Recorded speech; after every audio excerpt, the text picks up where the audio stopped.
7 айыл өкмөт Өзбекстан менен чектешет да. Бул узундугу 136 километр.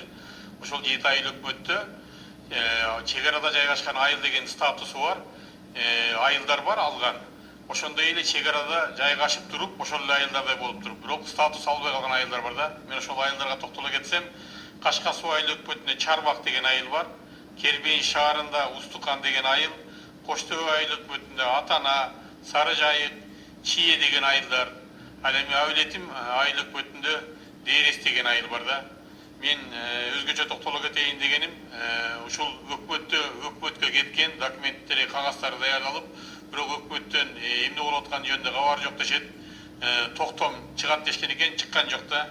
Анын ичинен, ушул айылдардын ичинен, чек арада турган айылдар ичинен мен ушул Дээрес деген айылга токтоло кетсем, бул айыл жөнүндө мындай айтса болот да, орусча айтканда Богом забытый край деп айтып койсо болот да. Себеби дегенде бул айыл чек арада турат.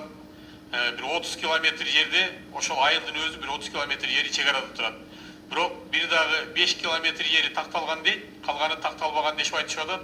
И 1 kilometrда 1 метрда жери чек арада ошол жана тикенек зым менен тартылбаган, малдары өтүп кетишет, малдарын алып келебиз деп барышып, ошол жерден атылып жарадар болгон адамдар бар да.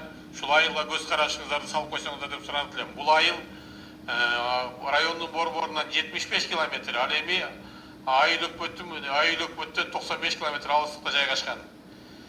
Бул айылда 1200 жашоочу жашайт, 210 бала мектепте окуйт. Айдоо жери 8400 метр, анын ичинен 399 гектары гана сууга чер болуп айдоо жер бөлүнүп да.